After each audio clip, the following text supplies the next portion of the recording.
In conclusion, when and where social change movements throughout history have been successful, at least through my casual reading, have been when and where at least two characteristics have been present.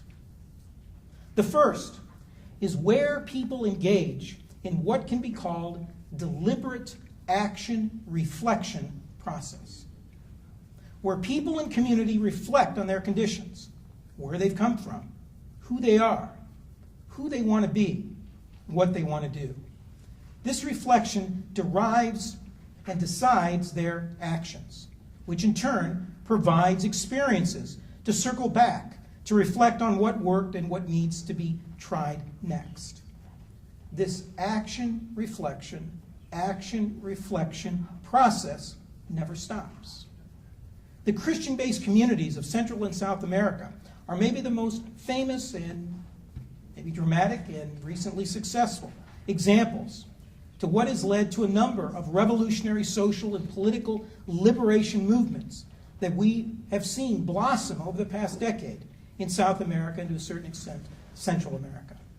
I would assert that part of that has come from this deliberative action reflection process that of course includes rigorous research and study. The second characteristic of successful social movements throughout history, I believe, is the dual simultaneous strategies of social change and social service organized by the same people and group at the same time. Gandhians understand this concept well. It means to work on changing macro structures, laws, rules, and institutions at the same time as working on creating local or parallel structures that show what can be done if people were in charge. Argentinians call this horizontalism. These local or parallel structures serve important meeting social needs, recruitment, publicity, and experimentation purposes. Calling for fundamental structural change gains credibility and constituents if we're working to address short-term needs through grassroots and democratic monetary projects and groups. I raise these two characteristics because I feel, for what it's worth, the drive for profound monetary change, for the democratization of money, has plenty of constructive room for macro action strategies and for micro complementary monetary projects that when added together will create a social movement for real change. Henry David Thoreau wrote, "There are 1,000 hacking at the branches of evil, to every one striking at the root." May our collective work on monetary issues during this brand new fiscal year and beyond, of rigorous study and research, of actions, of macro and micro, be focused not on branches, but on roots. Thanks.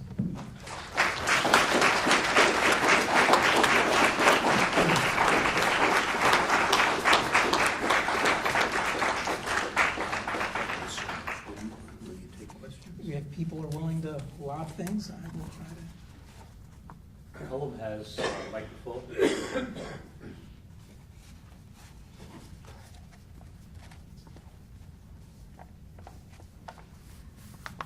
Thank you very much for your well-articulated thoughts and lessons. I wonder if you could tell us a little bit more about how your organization works, if you are beyond Northeast Ohio, how you actually do the rigorous study among all of your members, wherever they are. Well, I guess I need to ask by what organization I wear, as I'm sure many of us do, many hats.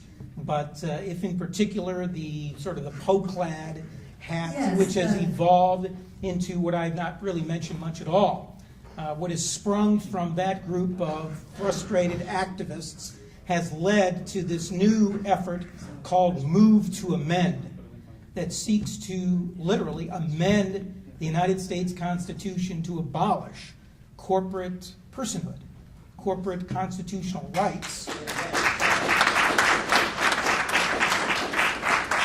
and actually includes what was mentioned yesterday. I think it was Dick saying among the most important changes above passing the American Monetary Act should be to eliminate the big money in elections.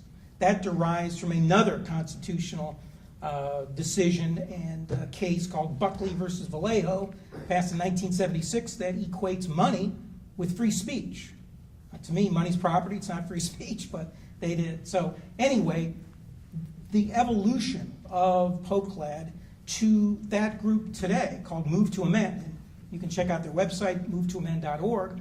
There are now over 85,000 people who have signed a petition calling for this.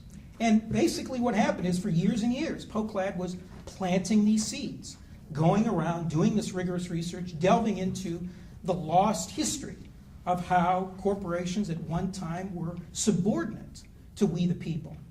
They were not on equal par. They didn't have greater rights. They had fewer. In fact, they had no rights. And that was not known. That wasn't well versed in the common culture. It wasn't taught in schools. It wasn't even aware of in sort of activist circles. And how that came to be was people, again, just out of sheer frustration, feeling that we just can't perpetually react and respond and boycott this fruit or that vegetable. I mean, there's a lot of fruits and vegetables out there that we could be boycotting one at a time forever, or lots of articles of clothing, or lots of types of ham and the like. We got to figure out something different. Let's look upstream. And so the upstream was looking into this hidden history and spending an inordinate amount of time looking at it. And like anybody that does legal research, once you get into a case and you see all those footnotes, I mean, look at Lost Science of Money, all those hundreds of footnotes, you start getting into this gigantic maze that literally is never ending. And one research article that's extraordinary leads you to 5 others and 5 more others. So you start putting together this puzzle, this mosaic, developing this picture of how at one time it was very different. And when you begin to develop that kind of understanding, you obviously want to go out and test that to see if it resonates with people. And that's where these workshops were so important. Rethinking the corporation, rethinking democracy, and served as a vital springboard for bringing in other people, for engaging other people, for recruiting other people who in turn would go to their respective communities. So maybe a lesson learned there to apply here is we need to figure out how best to take this extraordinary amount of material and insightful information and figure out some way to each one teach one by pressing the flesh. And you know, high tech is very important. Things like developing DVDs and those sorts of materials. But as you need high tech, you also need high touch. And nothing beats coming together in groups and exchanging and interchanging, debating, cussing, discussing. Nothing beats that. Particularly if the goal is to change and break out of this colonization of the mind, which I think applies to monetary issues as much as it does that, oh, we're weak, we can't stand up against corporations, they're inevitable, they're irreplaceable and all of that. No, the only way to do that is you've got to engage, it's got to be direct, it's got to be reinforced, just like you take vitamins every day to inoculate yourself from the germs outside. You've got to be figure out a way to be accessible to this information very regularly. So that may be one of a variety of strategies that I would respectfully introduce to all of you and to the movement at large. I have the microphone. Hello. I just have a question. I loved your talk. It made me think a lot and want to know more. When you approach, there's so many progressive groups. I remember reading this book that was basically written for activists to say, if everyone in their consciousness knew how many millions of people around the world were working for all different types of progressive causes, we wouldn't feel so alone.